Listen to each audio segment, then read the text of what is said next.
Saturday, April 22nd, and that is also the same day that there is a March for Science around Shelton, and I've got two great guests in studio with me here, Duane Fagergren and also Lynn, Danaan, and we're talking March for Science here. Good morning to you both. Good morning. Good morning. Thanks for coming on the air and talking to us a little bit about this. This is a worldwide march. There's over 425 marches all across the world for this March for Science, and there's one right here in Shelton. You can find them on Facebook at March for Science-Shelton. We'll put those links in the show notes after we get this interview posted. So all around the world, people are getting ready to march for science. And what spurred on an event here in Shelton? Who would like to start on this one? Well, I can start out with that. First of all, we're people that have a lot of retired scientists in this county, and we have a lot of people doing applied science in this county. Okay. Duane is one of those.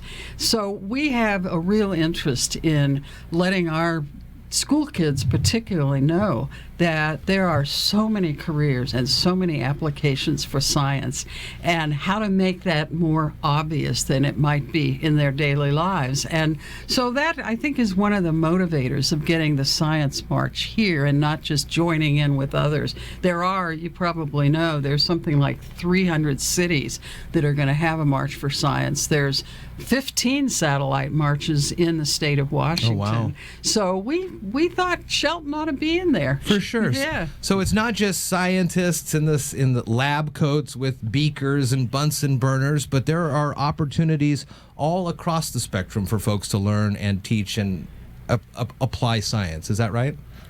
Yeah, that's right. And having grown up in Shelton, or actually in Camelchie, I graduated from Shelton High School 51 years ago, so I'm an old guy.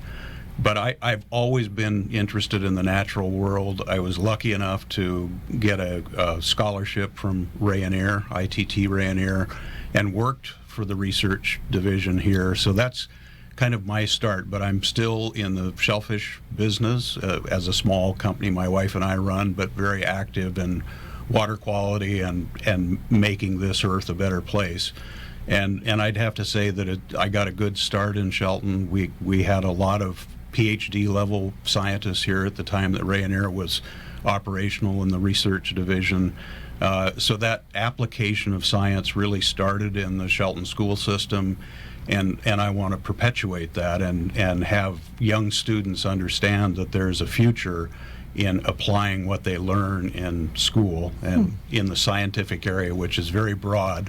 My specialty happened to be more biology, oceanography, and fisheries, but there are just lots of things that we need to get a good grounding in high school and then go on from that. Seems like we are in a beautiful area to get out and explore science and nature, with being 2 hours from the coast, 2 hours from the mountains. That's right. We're near a beautiful Olympic National Forest and things like that. So this is a pretty good hotbed landing pad for people to get out and learn a little bit more about this in any kind of the different types of practices. Is that?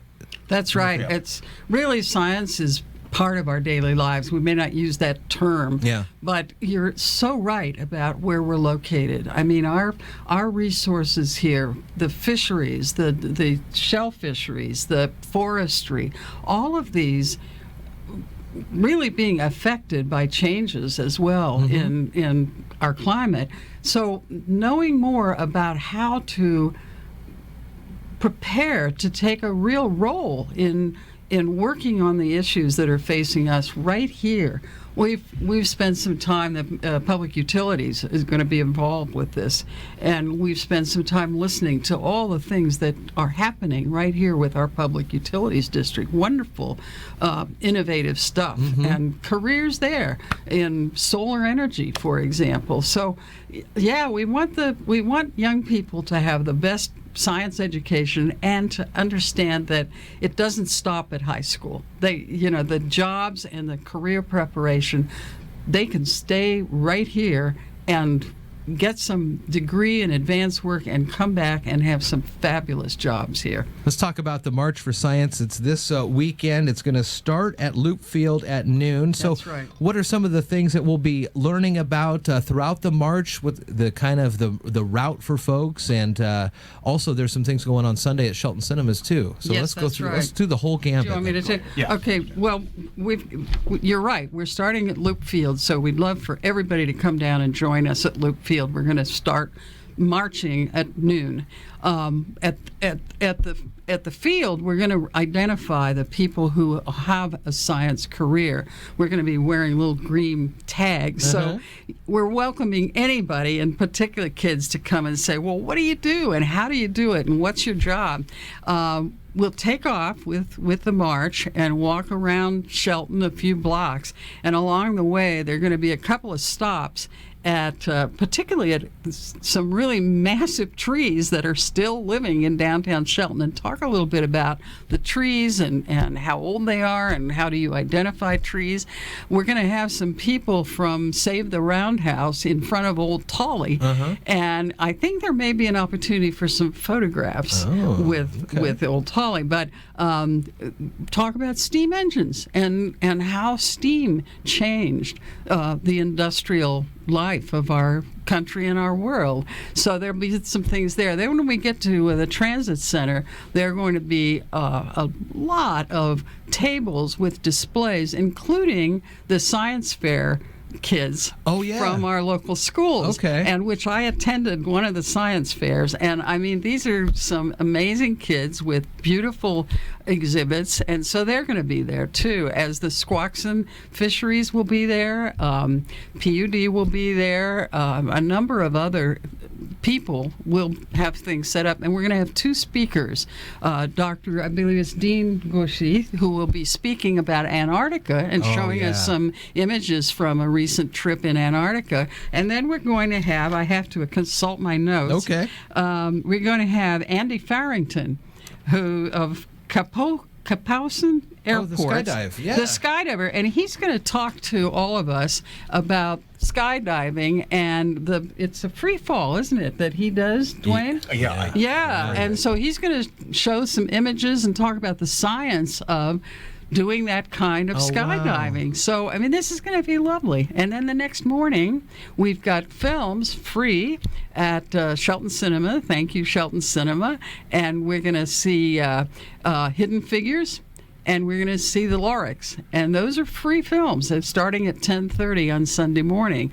So, again, science-based, images about women who were kind of unsung heroes of the space program. Yeah. Wonderful film.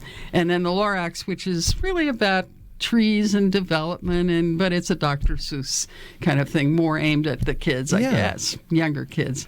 So this is the March for Science. It's going to start at noon at Loop Field. How long do you think the route's going to... So we're thinking about 2 by the transit center. Yeah. So if you don't do the march, you're still welcome, of course, to come to the transit center between 2 and 5. The exhibits, the talks will probably begin around 2 o'clock. Yeah, and we're sort of ambling along the route. We're not going to race, and everybody's welcome to join us, and it'll be a nice pace and hopefully a nice day. Yeah, well, it looks like it could be a very nice day Saturday. Regardless, it's good information to pass along. Science for Earth's sake. Again, all part of a worldwide March for Science. Their worldwide national site is marchforscience.com. But then again, you can find the local branch here, the March for Science-Shelton WA on Facebook. We'll put the links to that as well as put the interview up after we get off the air. So this is free for folks too. Yes, absolutely. Come on down and learn a little bit about science around in our local area. Lynn, Danaan, and Duane Fagergren, thank you so much for coming on today with me to talk about this, and we'll continue to make sure people are aware of it as we get ready for this weekend. Thank you so much. Come and join us. I will. Looks like a good event.